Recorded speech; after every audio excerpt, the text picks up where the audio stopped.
Now looking at football, Banyana Banyana are reaching the final stages of their preparations for the upcoming Women's World Cup, and Coach Desiree Ellis has been working closely with the final squad in a camp in Johannesburg. Banyana are set to take on Botswana in the send-off match tomorrow in Tsakane, one that Coach Ellis will use to sharpen up the team. The match will be the last competitive fixture for the African champions on home soil before traveling down under, with Costa Rica awaiting them on the 15th of July in an international friendly in New Zealand. South Africa is one of 4 African nations that will represent the continent at the tournament, which will start on July 20. Joining me now to reflect on Banyana Banyana's build-up to the World Cup is sports journalist Mpumi Manyisi, who's been watching closely the progress of the team. Mpumi, appreciate your time on Newzroom Afrika. For starters, how have you viewed Banyana Banyana's growth since the 2019 World Cup in France? I mean, that was their first appearance at the tournament. Thanks for having me, Vuyo. They've shown character since then. They've shown determination, and kudos to Coach Desiree Ellis, who has made sure that she brings in her philosophy. She finds a way of allowing the ladies, to express themselves, also including youngsters, and not sidelining the mature players as well, and seeing the fact that they've played together for a longest time since she took over. And it's almost the same crop since she came on as a coach. And just looking at the journey, she has traveled with them, looking at the Aisha Buhari Cup competitions in the COSAFA as well, and the big one being the WAFCON tournament. When you look at the team's build-up to this 2023 edition, do you feel like Banyana has had adequate preparations for the World Cup? Yes and no. Yes, in the sense that they've been together for a longest time. That's the crop that will be playing in the World Cup. Like I mentioned, they played together in the Aisha Buhari Cup, and they managed to win that tournament, which is one of the toughest tournaments to win. It's played in Nigeria, and we know how tough North African teams are. And not only that, they've played in COSAFA competition, and they've won together the big one, which is the WAFCON tournament, making them African champions, which means they've gelled in terms of understanding each other as players and having those connections in terms of their partnerships, knowing that at the back it will be Noko Matlou together with Banyana Banyana, in the middle, Refilio Jane, Linda Mutlalo, obviously, and up front, the obvious ones being Hilda Magaya, as well as Jermaine Siopesinwe, Nokolo Kwesane as well.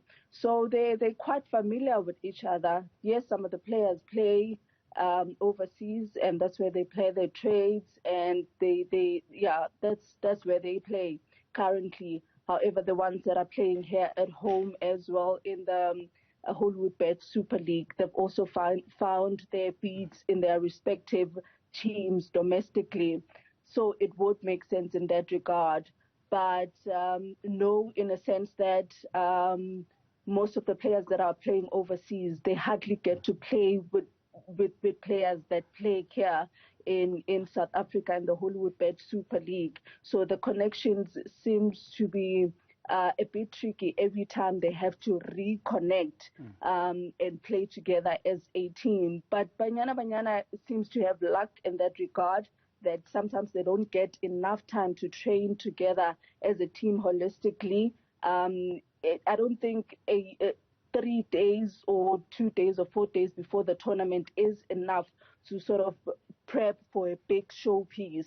However, because, some of the players that play overseas, they've played in the country, and they sort of know what to do to connect with the ones that are playing domestically. Mpumi, are we going to the tournament with our strongest team? I mean, I'm reflecting on the rage that came out on social media as well regarding Thyla Smith, in her being snapped for this World Cup specifically. Are we going to the tournament with our strongest team?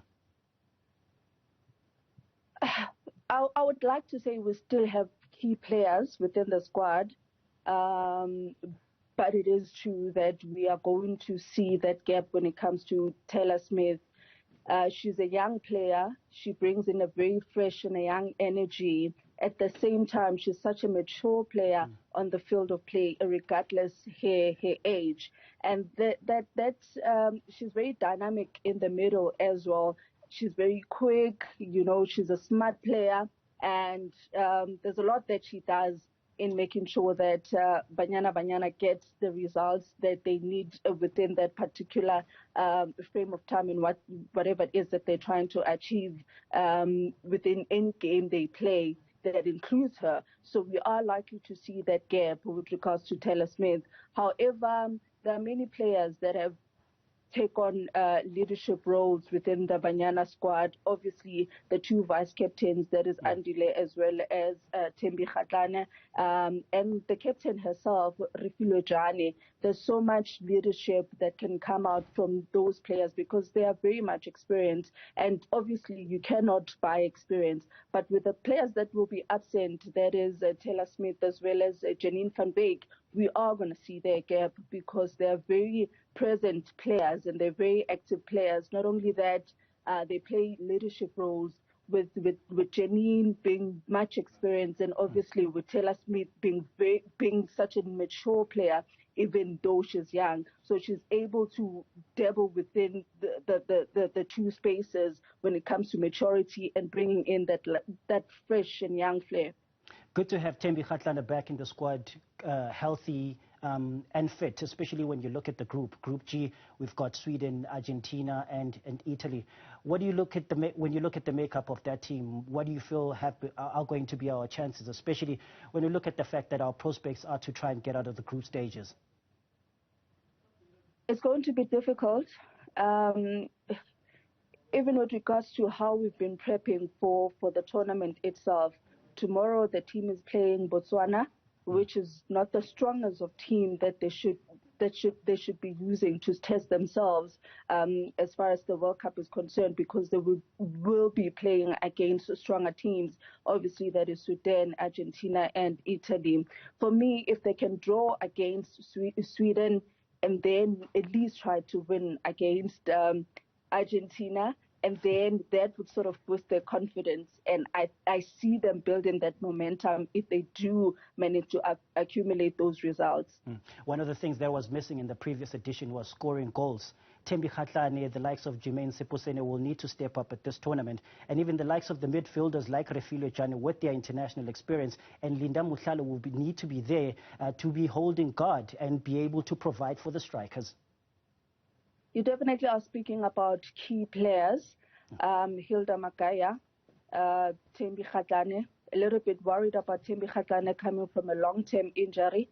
I don't know if she will find her way into settling with the rest of the squad, seeing that it is also crucial times, and seeing that it is also a big showpiece where they're not playing with just African teams, but also playing against some of the biggest teams in the world. However, she's a very mature and a very experienced player. I do see her trying to fight through, but hopefully she can also take care of herself in between that.